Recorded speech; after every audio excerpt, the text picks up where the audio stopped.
Hi guys, welcome back and thank you for joining us for today's discussion on step-by-step application on Mandela Washington Fellowship. As you had seen in my previous video that I will link here, Mandela Washington Fellowship is an awesome opportunity, especially for Africans who are living in Africa. So long as you're living in any of the African countries, check on your countries in eligibility countries, and but I know majority of the African countries are, you can qualify to apply as a fellow. I'm a 2016 Mandela Washington Fellow from Kenya, and Mandela Washington Fellowship gave us a wide opportunity.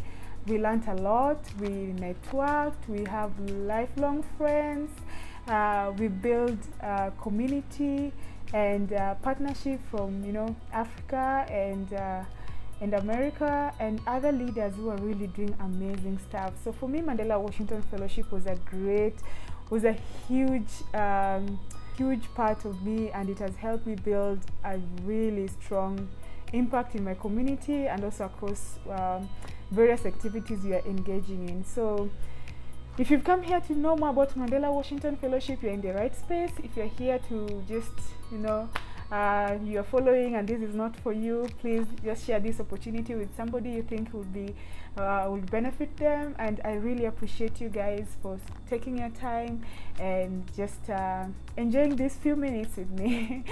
So if you've not subscribed to my channel, please take few seconds and click on the subscribe button and put the bell. Write a comment. What's your experience so far? How are you managing to apply? Have you applied before?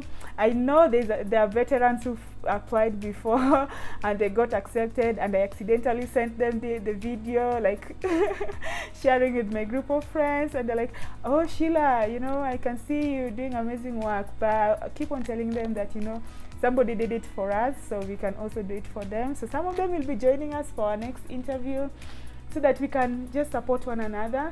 And like I shared before, I got to know this opportunity from a friend who was not even Kenyan, a Nigerian, So it's information is power. So the more we share it out there, and that's the main reason why I have this channel, that's the main reason why I do the videos, so that somebody who's not able to receive it from just somebody sharing can receive it from me or through other means, so that opportunities don't pass by, because you can only know as much as you have the information for. So I'm doing this channel to support as many people, so feel free to share it out, feel free to reach out to me. I have shared my email address again, atienograph@gmail.com. Reach out to me. I know some of you have reached out to me, and it will form part of our discussion today. So reach out to me. I can help you as much as I can, but I also don't have all the time to do that. So if you reach out to me as soon, I'll be able to help you and with the application process. So to share, in our year in 2016, we were 1,000 fellows and we had over 50,000 applications.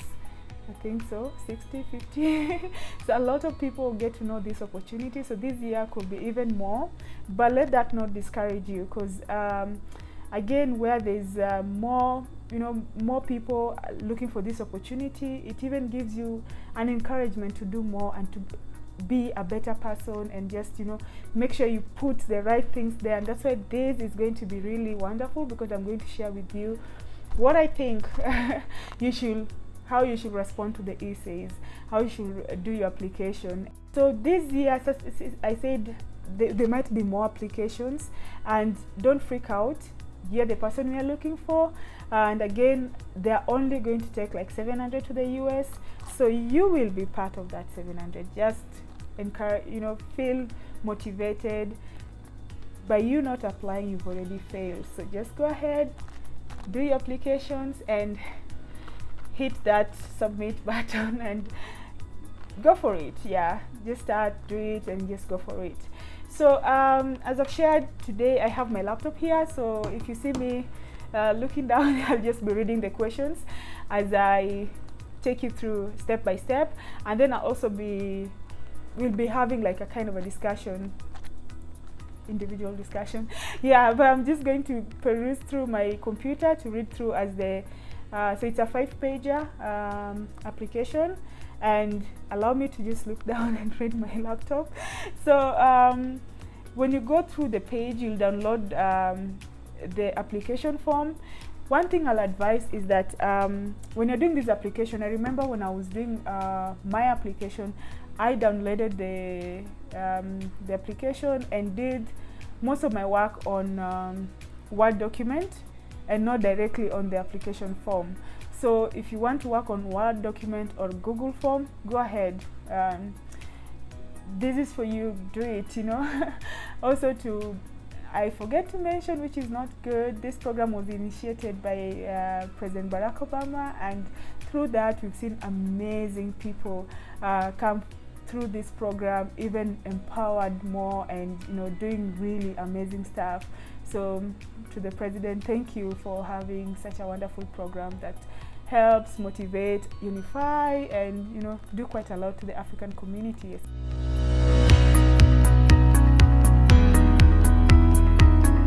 So when you go to the page 1, it's just the status of, you know, your application. This is the page where they just want to know you better as a person. So when you read through, it starts with your first name, your given name. So my first name, if I was applying for this again, my first name will be Sheila. Then your middle name, Atieno. And my surname is a long one, Van de Graaf. Then you just share your date of birth as it appears in your documents. That should not be difficult. Then as the part they mentioned biological sex, just do it as it's showing on your official documents. I know we have different gender pronouns, I'll get into that, but for now just write what's appearing in your documents. Like if it's appearing as male or as female, that's what they want you to write there, and note your pronoun. So then your citizenship, if you are maybe a citizen of another country but currently staying in a different country, please don't mention that country as your citizenship. I'm just making clarification to that. Write your country your country of citizenship. Citizen, I'm a Kenyan citizen, or I'm a Ugandan citizen, or I'm, you know, so you have that particular citizenship, so just put it in there. Then if you have a second citizenship, for example, like Kenya has dual citizenship, so you can be a citizen of 2 countries. I know some other countries don't have the same. So as a Kenyan citizen, some people have Kenyan citizen and American citizen, as a, you know, some maybe Kenyan and Ugandan and Tanzania. So if you have more than one citizenship, you have a space to also add the second citizenship. But I don't know how that will apply if you are a Kenyan citizen and also maybe an American citizen, because they want Kenyans who are living in Kenya. That's a gray area. I wouldn't want to touch on it, so feel free to just put in your second citizenship. I don't think it will interfere with the application. Country of residence, so this is something I was trying to explain. So probably you are you're a Nigerian citizen, but you're staying in South Africa, you know, so that's your current country of residence, so you just write South Africa and not Nigeria, just to clarify, and that's why they have that option. City of birth, very clear. Country of birth, again, the country where you're born, you know.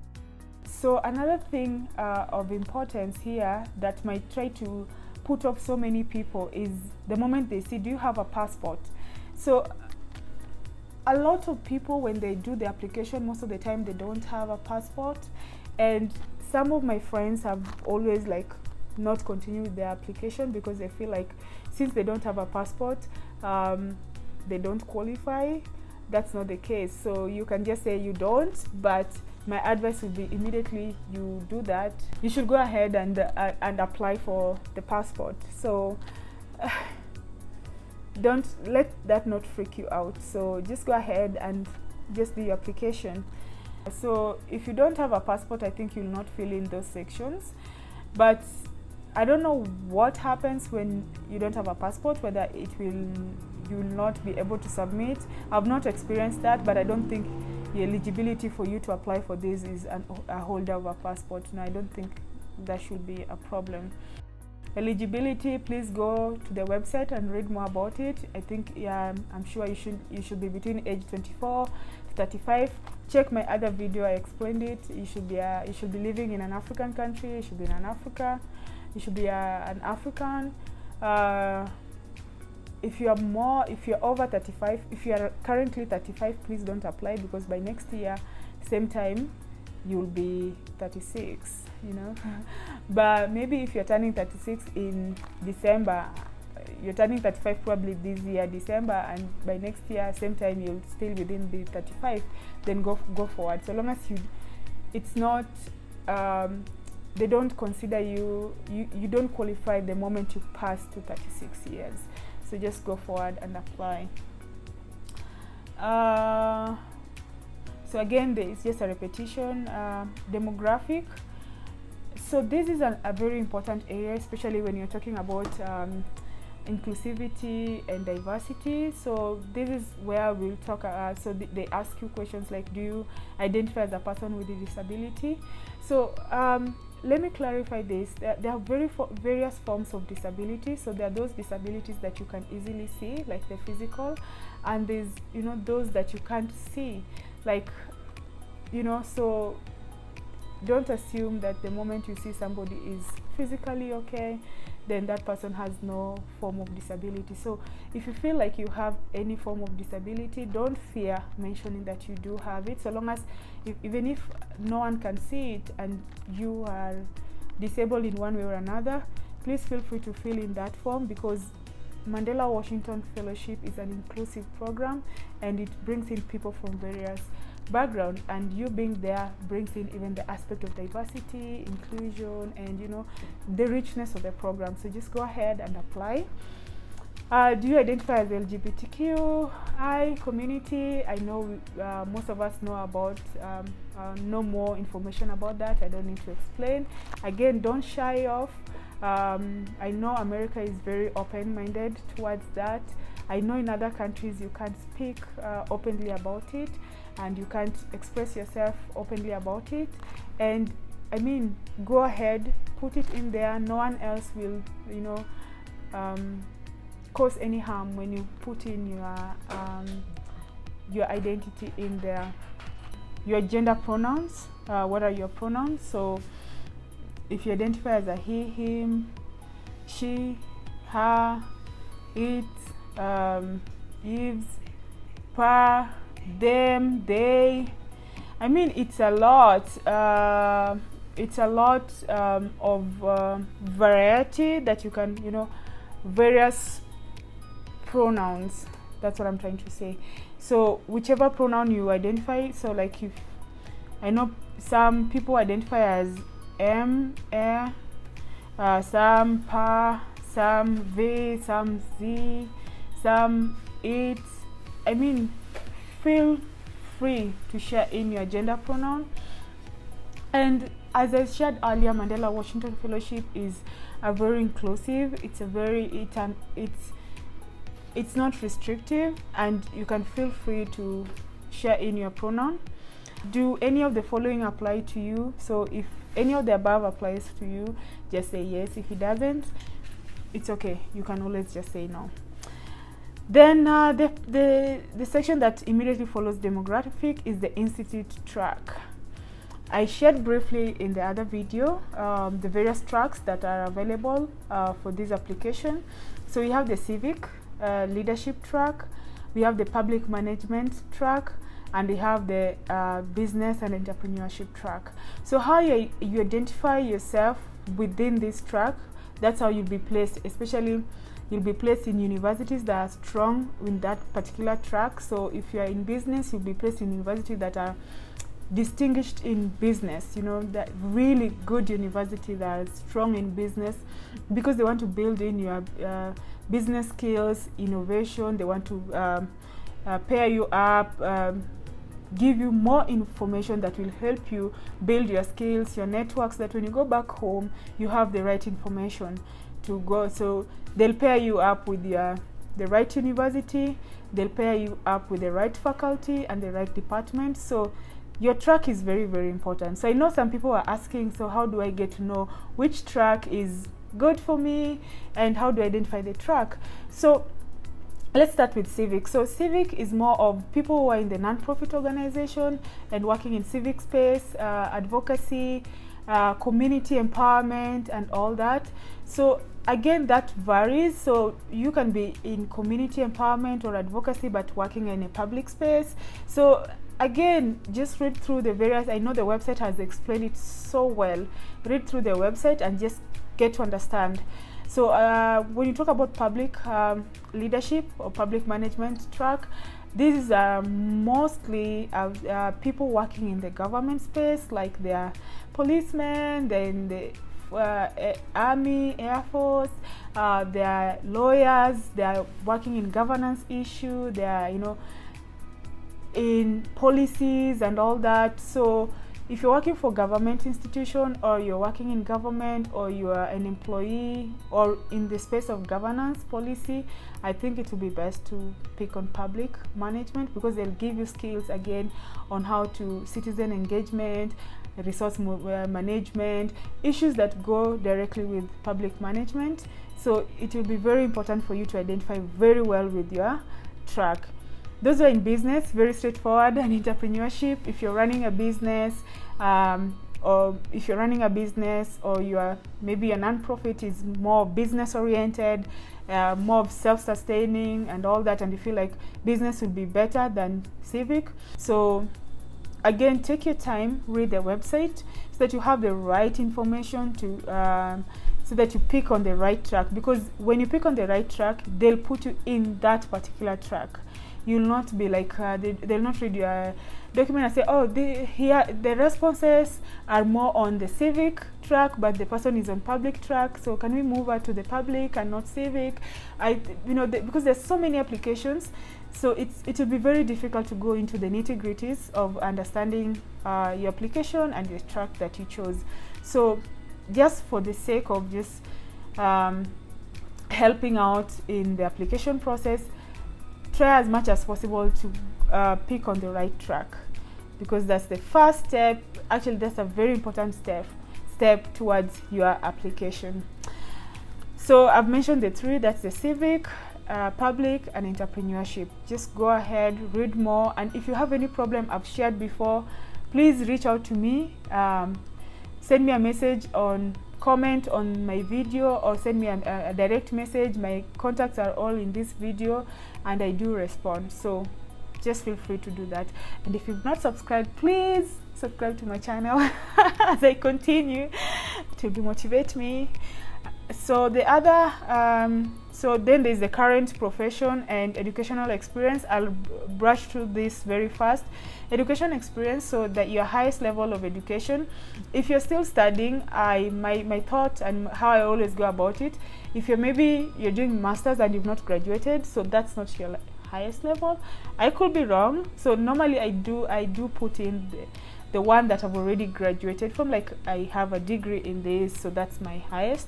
But maybe some people consider, again, I don't want to really go deep into that. My professional experience,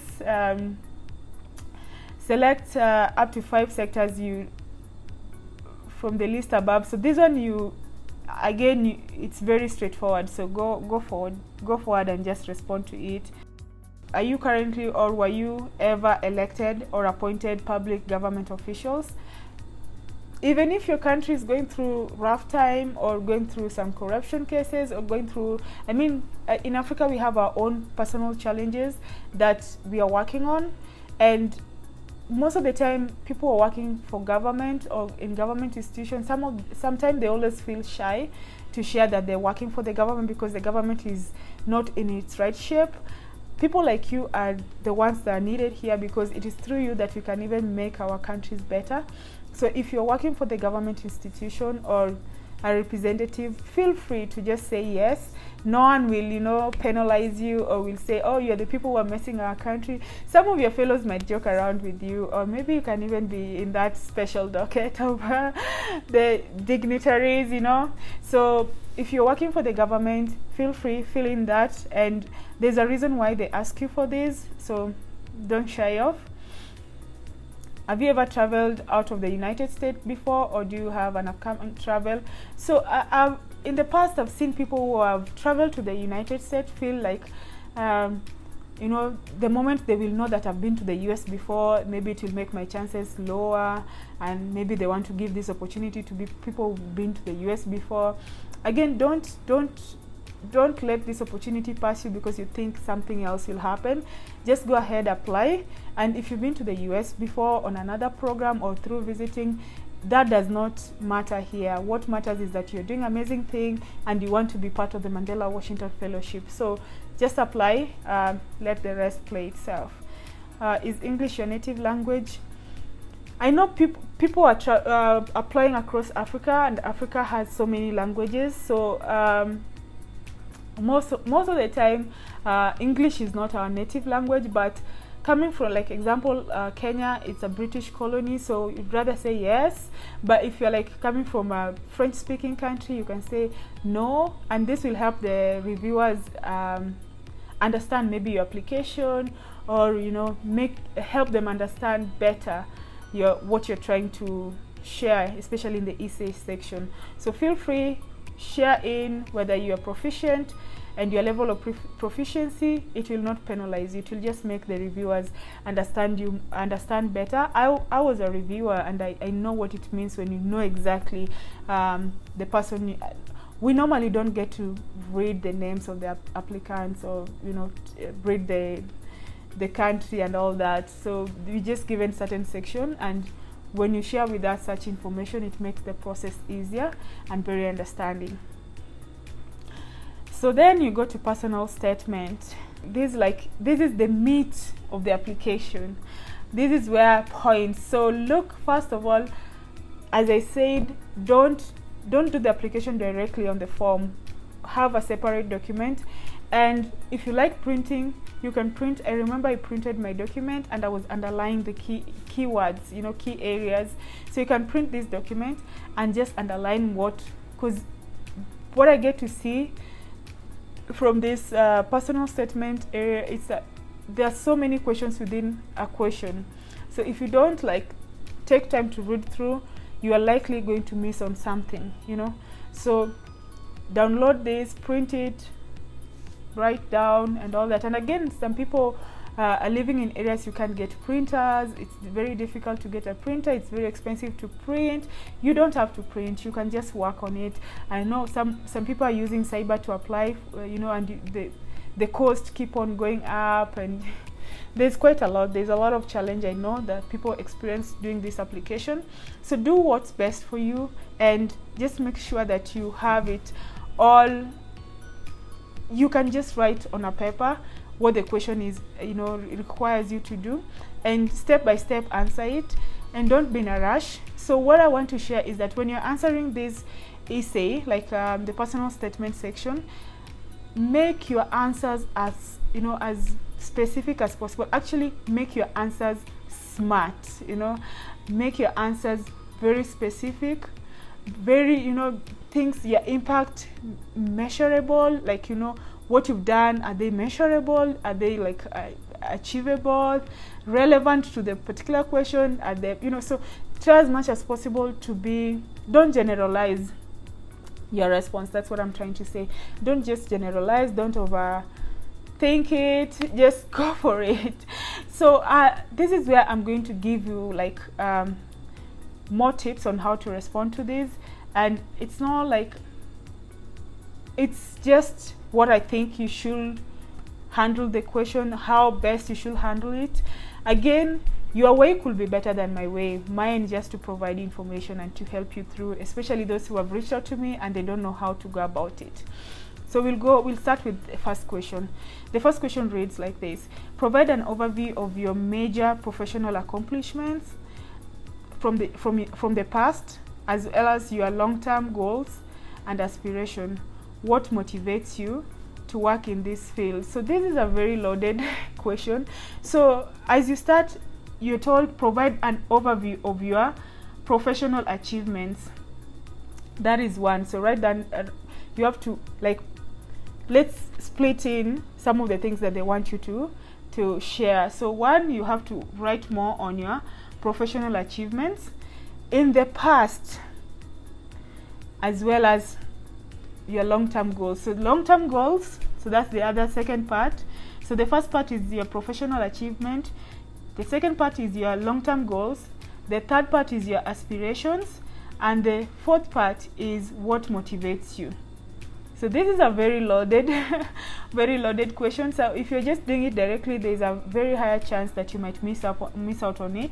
So professional achievement, this is generally they want to know you, like, tell me about yourself, you know, tell me about yourself. So probably if I was the one answering this, I would say I have serious professional so let me say person A, the professional achievement has been in his community since he started working in his community. This number of people have gotten water. Maybe he's working on a project, water project, and a lot of people, maybe let's say in a pastoralist, dry, arid, semi-arid area, and they've not had places to, you know, get water, and a lot of children and mothers have to walk distance and, you know, to get water. So he can say his main achievement has been to bring in dams, to bring in water boreholes, to bring in, you know, and you don't just stop at bringing water boreholes. So you can say, oh, through my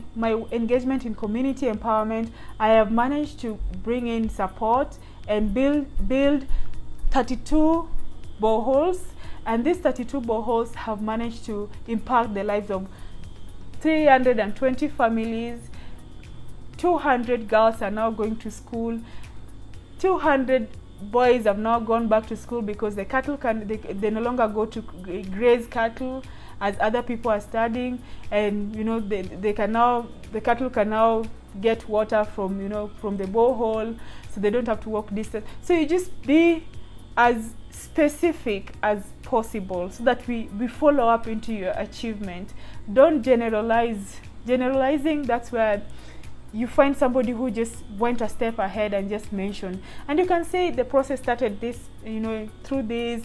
Bring in your challenges if you want to, bring in the opportunities, but also look at the word limit. Don't go into a lot of stories.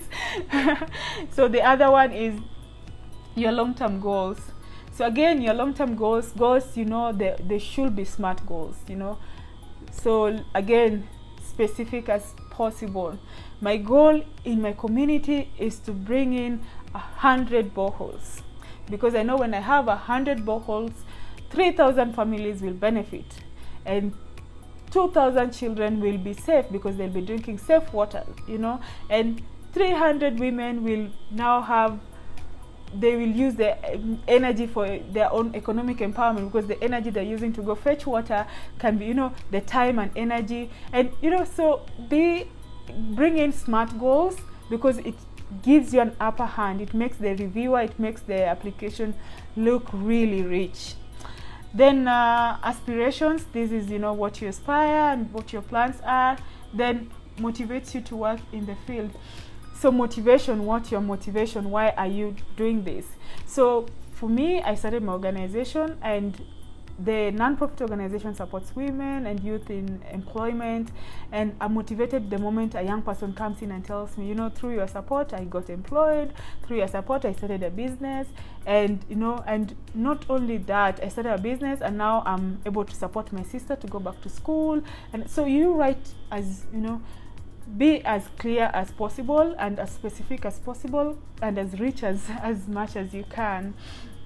So the second question, based on your understanding of your preferred institute track. So you remember we have 3 tracks: civic, public, and business, also known as entrepreneurship track. So based on your preferred track of study, what skills and knowledge do you hope to gain from the fellowship that you will not be able to develop through other opportunities?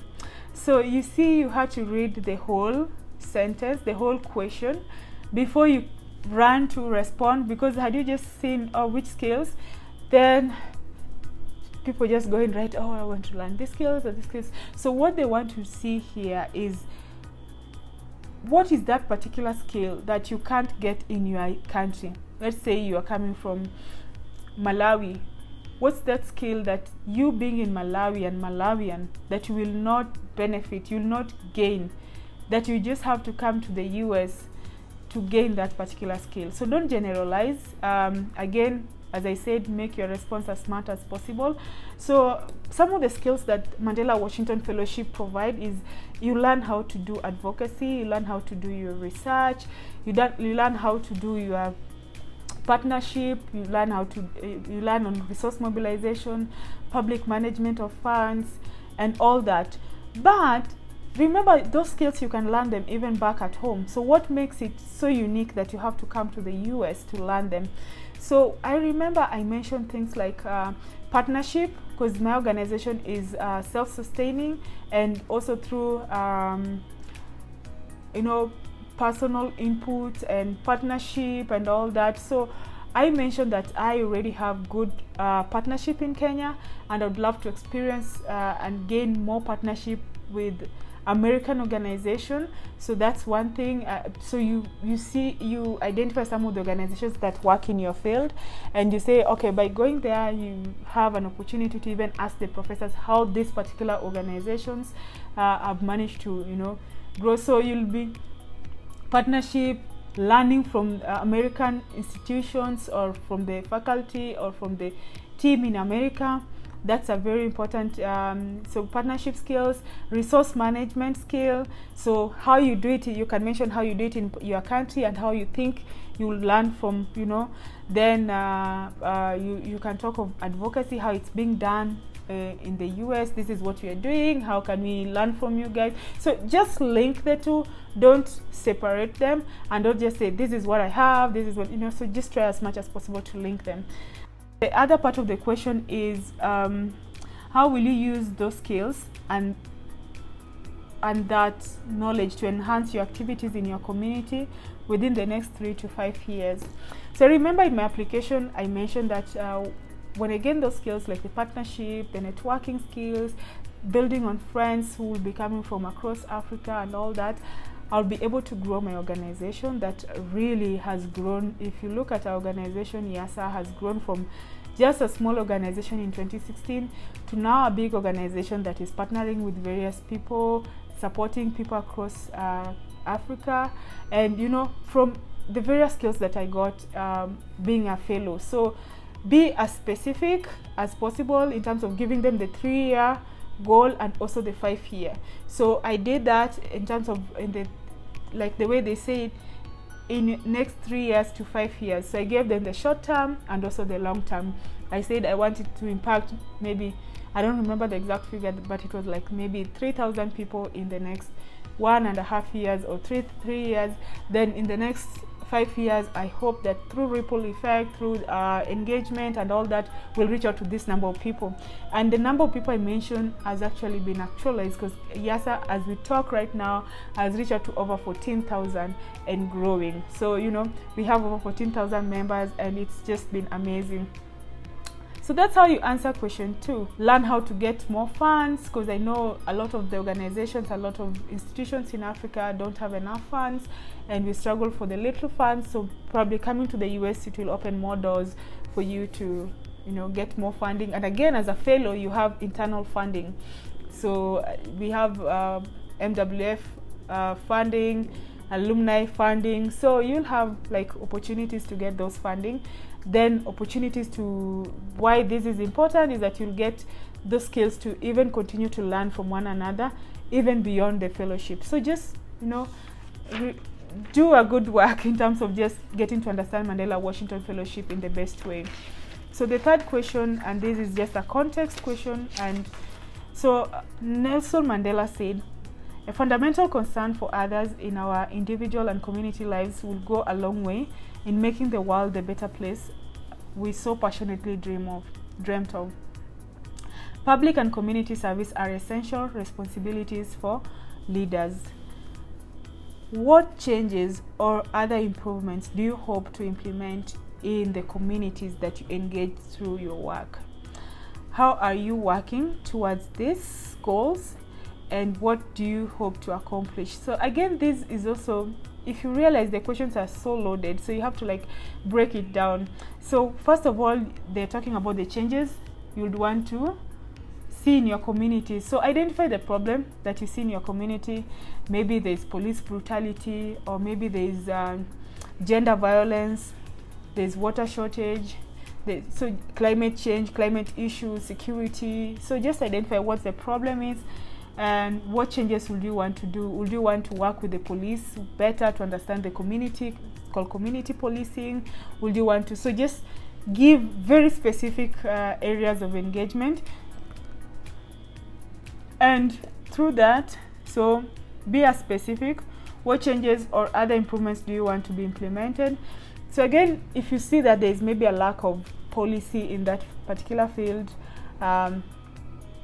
you can suggest that through this you'd love to bring in issues of policy to help make the interventions better, engage with community leaders.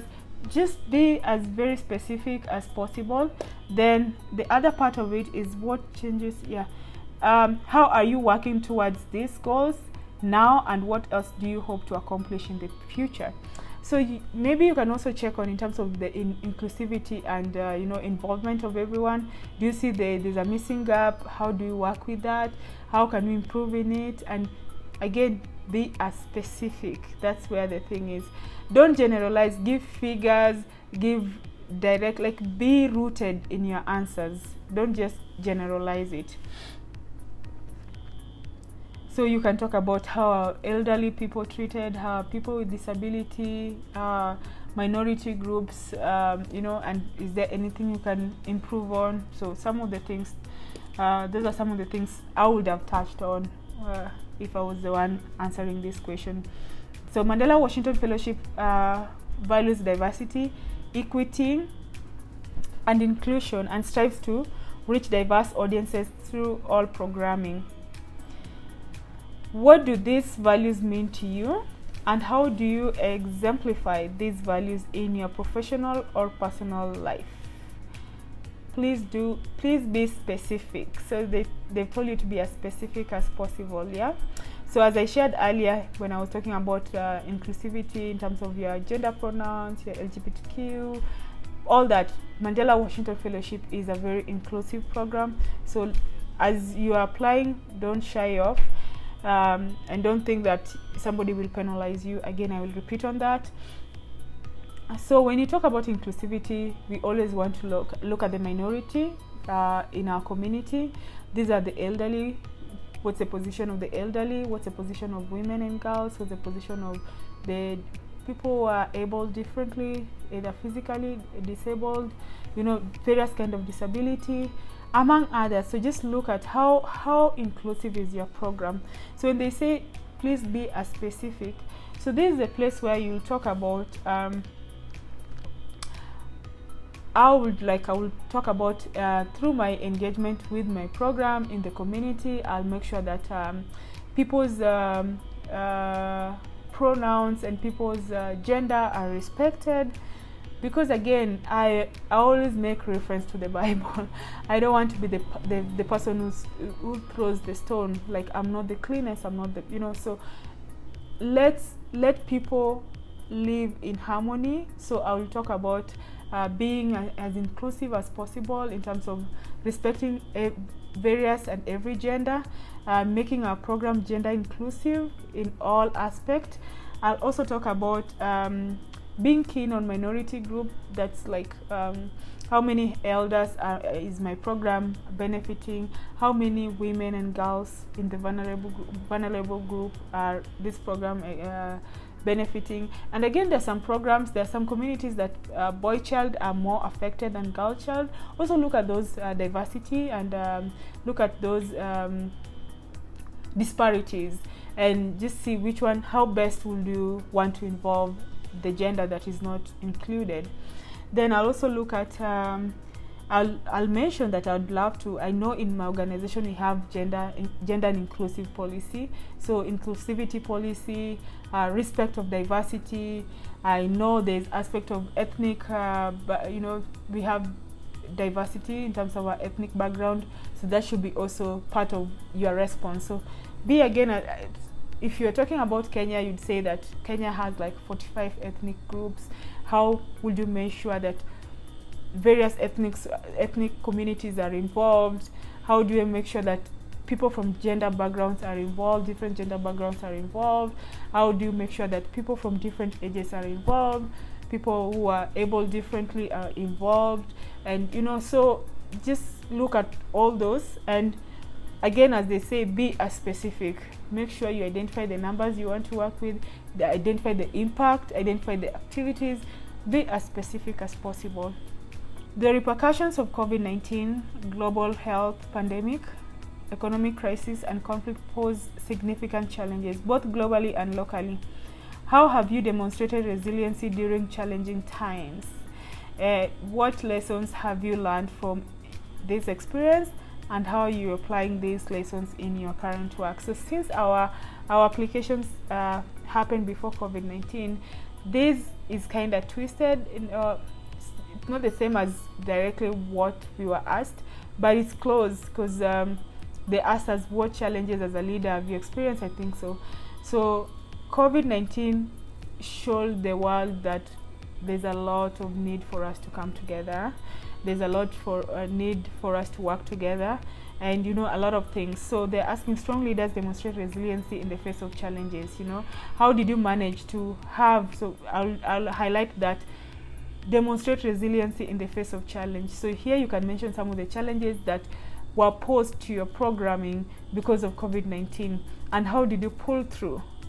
What are those activities? What are the challenges? Like for our organization, we had to stop in-person training. We had to stop in-person engagement. But through that, we managed to have an opportunity to partner with an awesome organization that works with teenage mothers in the slums, and those teenage mothers plus the organization, we came up with a very good way of just helping these teenage mothers, and they even had feeding program, and it worked so well. Actually, we didn't have any experience of people turning positive.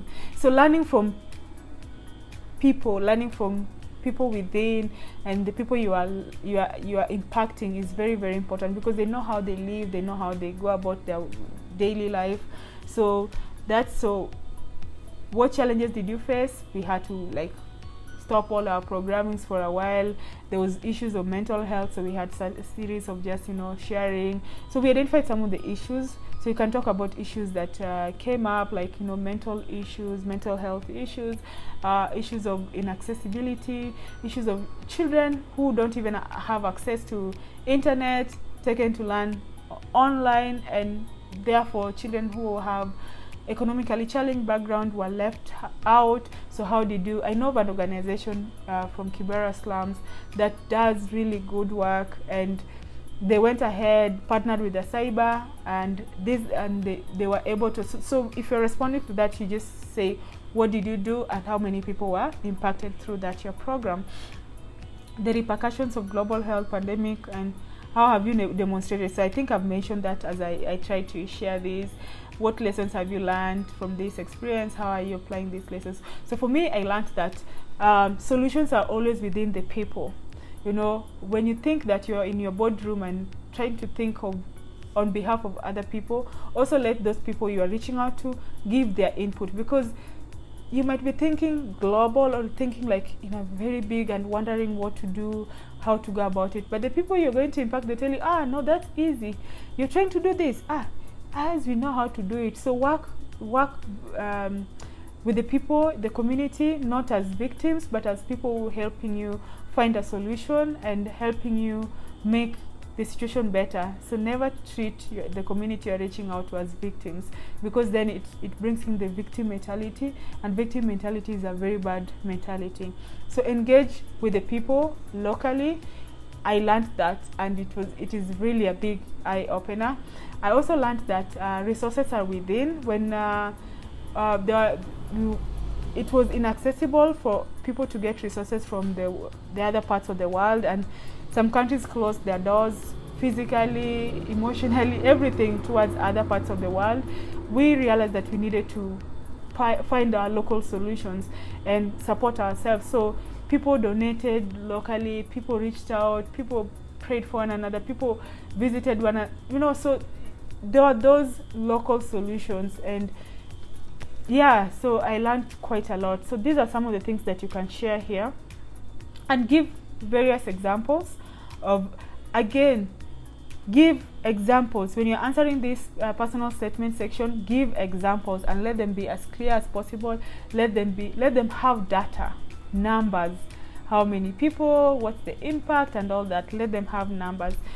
Then lastly, Nelson Mandela was awarded the Nobel Peace Prize for working with leaders of South African government to agree on a peaceful transition to multi-party rule and end of apartheid, demonstrating that leaders can achieve progress despite differing views or identities.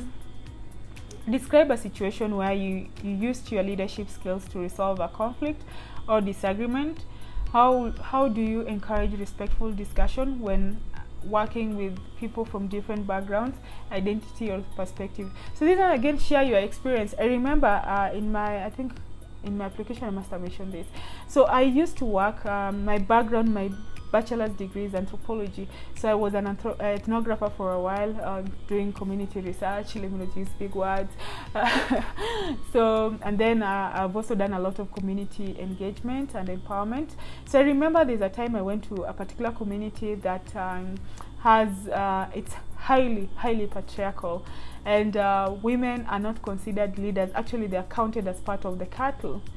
For a long time, right now they are trying to like identify women, like they're coming out as people. But before then, when you do census, most of the time you will really have to ask this particular family how many children, how many people do you have in the family, both male and female. You have to be very specific, because if you don't, they'll just count the men. So I went to this community that was really patriarchal, and they told me, so when I went in a more of a senior position, and I was trying to help do a research and also help in girls rescue, back to school, and community shelters.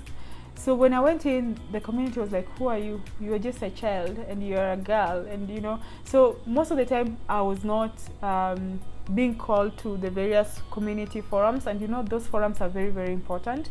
So I had to build a rapport with the leaders. I had to just go in, volunteer to help them whenever they have their other functions, and just be as present as possible. And with time, I built a good relationship with the leaders and the cultural elders. I respected the authority. At no particular time did I say, oh, you're not recognizing that I'm a senior person and all that. No, I respected, because every community, especially in Africa, our culture is so different. So, and again, patriarchy is a big thing. So having that knowledge, I just respected whatever and with the time, as the time went by, I was able to build a very good rapport.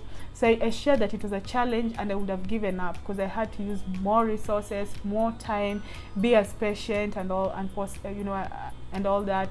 And after, getting to engage with this community, I was, given a very ceremonial entry into the community. I was more of being restored into the right place. I was always called to events, and I got to learn and write and interview really serious people. And the interventions we brought in, they were very involved, and they respected that. So at the end of the day, a lot. So I even mentioned the number of people who got impacted by my input. But the challenge was I would have given up because of my gender, because of my age, because of the situation I was in. But I just pushed through, and through my pushing through, many people have benefited, and I've managed to change some mindset that even women can be leaders, even young girls can be leaders, and let's just respect each other and learn from each other. So you can just give a perspective, a story, an example, and be as specific as I'll keep on sharing, be as specific as possible. Yeah, so that's more of the essay part. The other part is very straightforward. The PDE, again, that's very straightforward. Okay, I didn't see this part. Provide a brief description of your current work, both professional. So this one again is very straightforward. What are your goals? This is under PDE. So for you to qualify for the PDE, you'll be able to give that information. So the last part is the optional segment. How did you first learn about this program? Have you applied Mandela Washington the past year? Have you previously participated in YALI? I don't know how this play out right now, because for me, I'm a YALI fellow, 2016, YALI East Africa. At the same time, I also applied for Mandela Washington Fellowship 2016, and I got accepted in both. And I was also doing the YALI network, that's the online. So if you've done this, please don't lie. Again, never lie in your application. Be as simple and as honest, as straightforward as possible, because it's just good to say the truth. So don't lie, just share in as honest as you can. Again, please reach out if you have any question. Reach out anytime, send me an email. I know the deadline is coming by. Share as much as possible, and go for it. Don't freak out. Don't freak out. Thank you so much for being with us for this long. I hope I helped you in one way or another. If I don't, I'm sorry. If I did, yeah. Please subscribe to my channel, like, comment, share in your experiences, share in your challenges. And every year, this opportunity comes by every year, because it is institutionalized. President Barack Obama institutionalized Mandela Washington Fellowship. So it will still be here with us even next year, next day but one. So if you feel like you're not ready this year, don't worry. There's opportunity, so long as you'll not turn 36 by next year. This opportunity is still here with us. And yeah, go for it. Once again, thank you so much. Please subscribe. Thank you. Enjoy your time and be blessed.